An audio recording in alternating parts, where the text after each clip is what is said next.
সুজানগরের জাতীয় মৎস্য সপ্তাহের উদ্বোধন হয়েছে। সুজানগর উপজেলা প্রতিনিধি এম.এ. আলেম রিপনের তথ্যচিত্রে বিস্তারিত।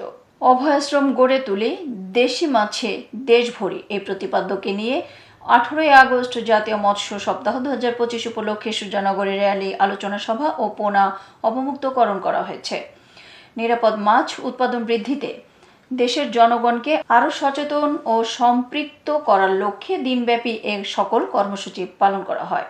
এ উপলক্ষে উপজেলা প্রশাসন ও উপজেলা মৎস্য দপ্তরের উদ্যোগে এদিন সকালে এক বর্ণাঢ্য র্যালি বের হয়। পরে উপজেলা পরিষদ পুকুরে মাছের পোনা অবমুক্তকরণ করা হয়। শেষে উপজেলা পরিষদ হলরুমে উপজেলা মৎস্য কর্মকর্তা নূর কাজমি জামান খানের সভাপতিত্বে অনুষ্ঠিত আলোচনা সভায় প্রধান অতিথির বক্তব্য রাখেন উপজেলা নির্বাহী অফিসার মীর রাশেদুজ্জামান রাশেদ। বিশেষ অতিথির বক্তব্য রাখেন থানা অফিসার ইনচার্জ মুজিবুর রহমান, পৌর বিএনপির সাবেক যুগ্ম আহ্বায়ক অধ্যাপক আব্দুল মোনায়েম, উপজেলা বিএনপির সাবেক দপ্তর সম্পাদক অধ্যক্ষ নাদের হোসেন ও উপজেলা যুব দলের আহ্বায়ক সিদ্দিকুর রহমান পিন্টু। অন্যদের মাঝে বক্তব্য রাখেন মৎস্য চাষী আনিসুর রহমান খোকন ও ফারুক শেখ। উপস্থাপনা করেন উপজেলা সহকারী মৎস্য অফিসার সাইফুল ইসলাম। অনুষ্ঠানে স্থানীয় বিভিন্ন পর্যায়ের ব্যক্তিবর্গ উপস্থিত ছিলেন।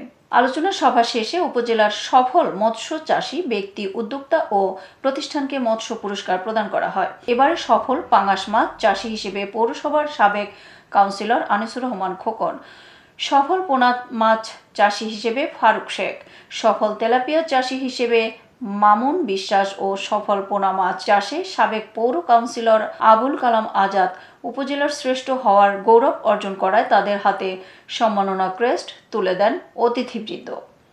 আপনারা জানেন যে আমাদের ওসি মহোদয় বলে গেছেন, আরো দু একজন সম্মানিত বক্তা বলে গিয়েছেন যে এখানে কিন্তু এই সামনে হচ্ছে ইলিশের নিষিদ্ধ যে ইলিশ ধরা সপ্তাহ, সেটার মানে আমাদের কার্যক্রম শুরু হবে। বেশ কয়েকদিনের 15 দিনের কার্যক্রম থাকে। এই সময় ইলিশগুলো ডিম দেয়। আপনারা জানেন যে একসময় কিন্তু বাংলাদেশে ইলিশের মারাত্মক ক্ষতি, মানে একেবারে পাওয়া যাচ্ছিল না পরিস্থিতি তৈরি হয়েছিল। সেটা থেকে কিন্তু এই মৎস্য সপ্তাহগুলোতে ইলিশ মানে মাছ আমরা ধরা প্রতিরোধ করাতে মোটামুটি একটা পর্যায়ে এসেছে। এতক্ষণ সঙ্গে থাকার জন্য ধন্যবাদ।